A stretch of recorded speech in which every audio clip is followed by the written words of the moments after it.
Assalamualaikum warahmatullahi wabarakatuh. Waalaikumsalam. Alhamdulillahilladzi arsala rasulahu bil huda wa dinil haqqi liyudhhirahu 'ala dini kullihi wa kafaa billahi shahida.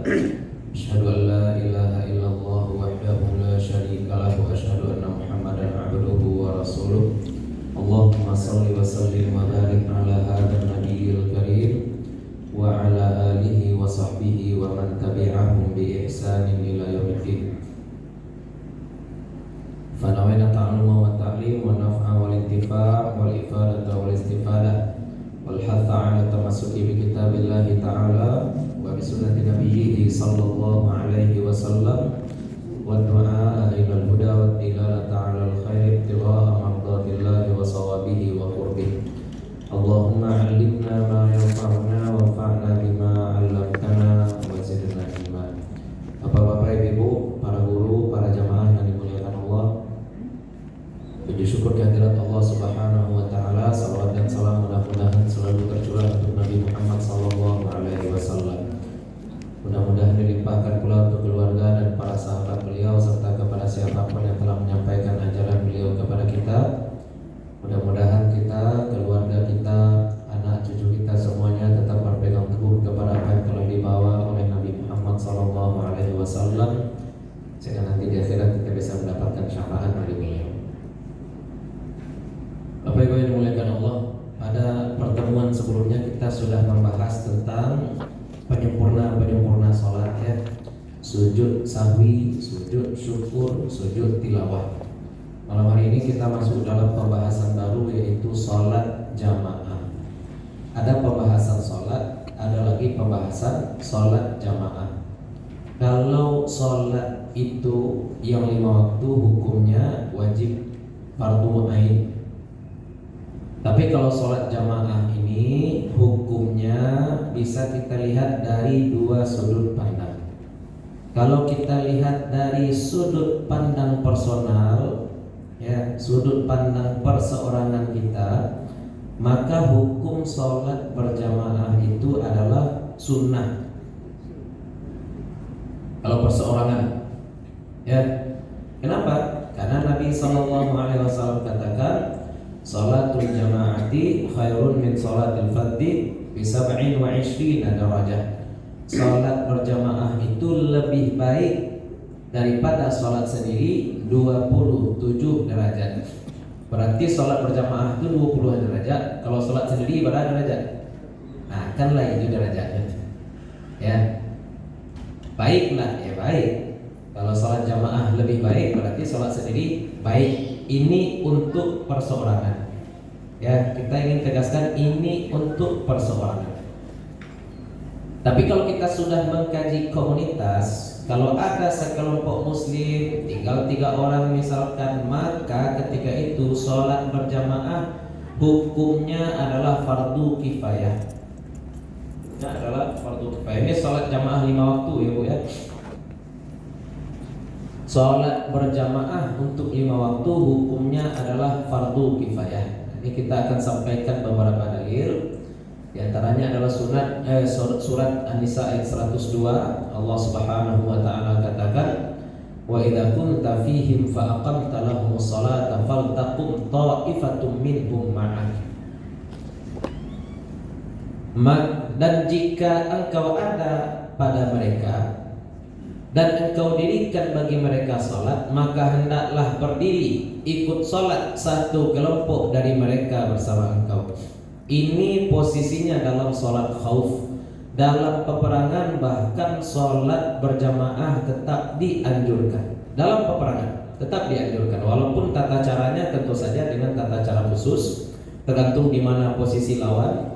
Apakah posisi lawan itu menghadap kiblat atau membelakangi kiblat? Nah, di situ nanti ditentukan bagaimana pembagian safnya oleh panglima perang.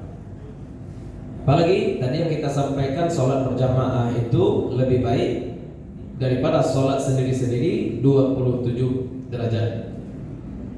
Kemudian Nabi SAW juga katakan dalam hadis yang diriwayatkan oleh Ibnu Hibban, Abu Daud juga, apa kata beliau? ma min thalathatin fi qaryatin aw badwin la tuqamu fihimul jama'atu illa istahwadha 'alaihimus syaitanu fa'alaika bil jama'ah. Tidaklah 3 orang dalam satu kampung atau dalam satu lembah tidak dilaksanakan jamaah pada mereka itu kecuali setan akan menipu mereka, setan akan mengalahkan mereka, maka hendaklah engkau berjamaah. Fa inna ma ya'kulu dhi'bul qasiyah, maka sesungguhnya serigala hanya memakan istilahnya qasiyah, domba tersesat. Wah, ndak niru bahasa kawan sebelah lu kok ya, domba tersesat. Ya, kok dipakai kalau di Nabi ya al-qasiyah. Nah, tetap kita katakan ya, Nabi SAW itu mengancam akan membakar rumah orang yang tidak ikut sholat berjamaah. Berarti sholat berjamaah wajib. Tunggu dulu. Kenapa tidak bisa kita tarik kesimpulan bahwasanya sholat berjamaah itu wajib? Karena nyatanya ada juga sahabat Nabi SAW yang tidak ikut sholat berjamaah di Masjid Nabawi. Ini penting nih Pak. Kalau ikut sahabat semuanya sholat, maka Nabi pindahkan sholat itu ke Sahra, ke tanah lapang. Contohnya dalam pelaksanaan sholat Id. Sholat itu semuanya ikut, maka Nabi laksanakan sholat di lapangan.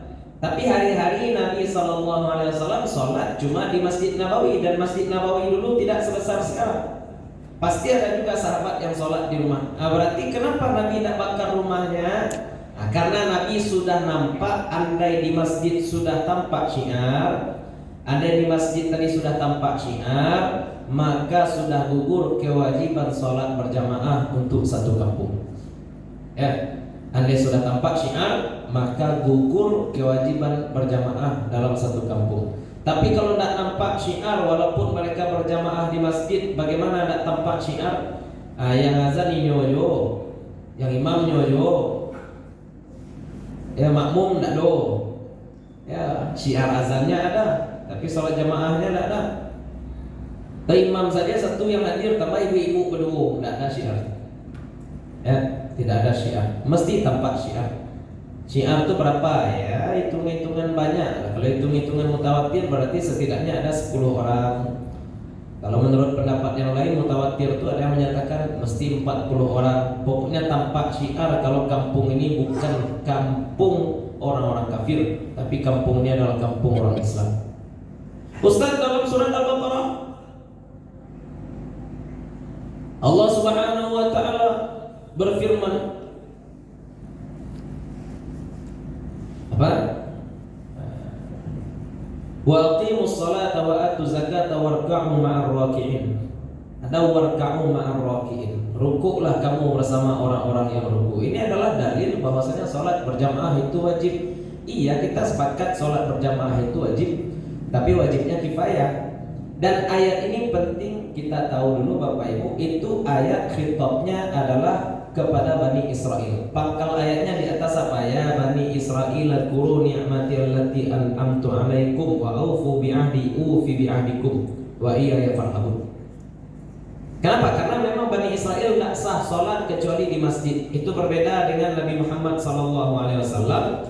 Di antara keistimewaan beliau adalah seluruh bumi Allah ini bisa dijadikan tempat sholat. Bukan hanya itu, bahkan tanah pun, bumi pun itu dijadikan sebagai tahur, alat untuk bersuci dalam syariat Nabi Muhammad SAW. Sama dengan ayat yang disampaikan oleh Allah Subhanahu wa taala kepada Maryam.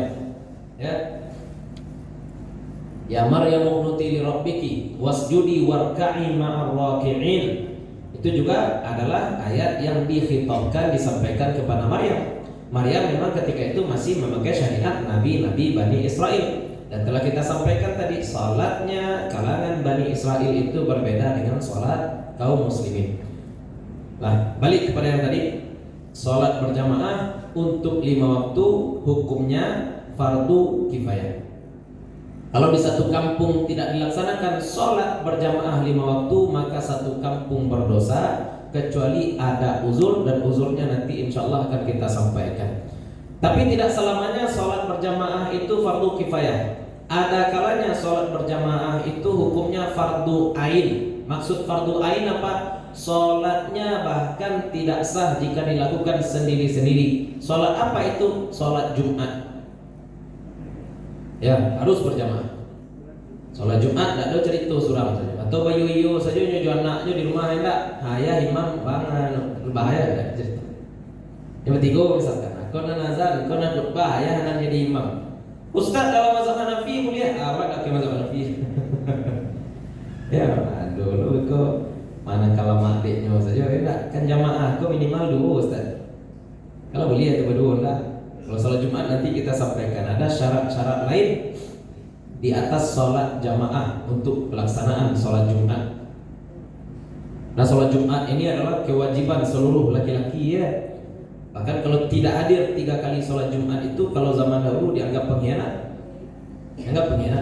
kafir dan palsu. Ada kalanya sholat berjamaah itu sunat.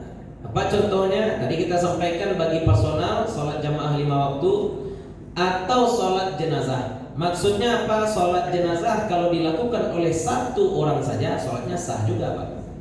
Sholat jenazah dilakukan oleh 1 orang saja sholatnya sah, tapi lebih baik berjamaah. Nah, kalau bahasanya sudah lebih baik berjamaah berarti sholat berjamaah ketika itu hukumnya sunat. Tapi kalau sholat Jumat tadi bahasa kita apa? Harus berjamaah, tidak boleh sendiri-sendiri. Berarti wajib tuh hukumnya berjamaah. Ya. Ada kalanya sholat berjamaah itu hukumnya mubah saja, seperti sholat tahajud. Sholat tahajud ini sholat sunat, dilakukan berjamaah, jadi dilakukan sendiri-sendiri pun jadi. Ada kalanya sholat berjamaah itu makruh. Apa contohnya? Imamnya sholat sunat, makmumnya sholat wajib. Orang masbuk misalkan nampak orang berdiri sholat. Padahal yang berdiri sholat ini sedang sholat sunat. Dia baru masuk, dia colek saja orang sedang sholat ini. Padahal orang ini sholat sunat. Bolehkah seperti itu? Ya boleh. Sahkah jamaahnya? Ya sah juga. Tapi makruh jadinya. Terus bagaimana caranya? Lebih baik tunggu jamaah. Buat jamaah yang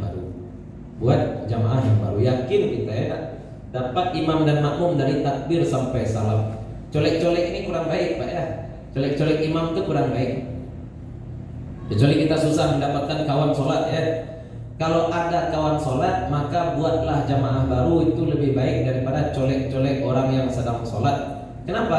Colek-colek orang yang sedang sholat untuk menjadi makmum di tengah jalan berarti kita tidak mendapatkan jamaah secara penuh, tidak full jamaahnya. Tapi kalau kita masuk berdua, kita masuk bertiga, kita buat jamaah baru, berarti kita dapat pahala jamaah full dari takbir sampai salat. Kalau colek-colek itu berantai-rantai gitu Pak. Colek enak. Ini mah menambah pahala serakaat tiba boleh colek boleh. Ya. Ya colek-colek gitu. Mohon maaf Ibu ya, tiba-tiba salimu saja. Tadi aman. Lanjut. Ada kalanya sholat jamaah itu haram. Ada kalanya sholat berjamaah itu haram. Kapan itu sholat berjamaah haram? Kalau format sholat antara imam dengan makmumnya berbeda. Imamnya sholat asar, makmumnya sholat jenazah. Itu sebaliknya, imam sholat jenazah, makmumnya sholat zuhur, tidak sah juga. Imamnya sholat gerhana, makmumnya sholat zuhur, tidak sah juga. Imamnya sholat sempurna 4 rakaat, makmumnya mengqasar, itu juga tidak sah. Makmum mengqasar, imam rakaat. Contoh nih Bu ya, imam sholat asar, imam berdiri untuk rakaat ketiga. Masuk ibu bapak sedang dalam musafir, boleh mengqasar. Apa kata ibu? Kebetulan imamnya sudah rakaat ketiga, kita langsung masuk sajalah, pas. Imam tinggal 2 rakaat lagi dan kita mau melaksanakan sholat cuma 2 rakaat, tak sah juga. Ikut pada imam. Kalau imamnya mutim, maka kita juga mesti mutim. Imamnya sempurna, kita juga sempurna. Sebaliknya boleh. Kalau imam mengqasar, makmumnya boleh mutim. Maksudnya apa? Kalau imam misalkan sholatnya qasar 2 rakaat saja, imam assalamualaikum, makmum berdiri, silakan. Itu boleh. Ya. Sebaliknya tidak boleh. Itu tentang hukum-hukum sholat berjamaah, tergantung sholat apa yang kita laksanakan. Nah, sholat id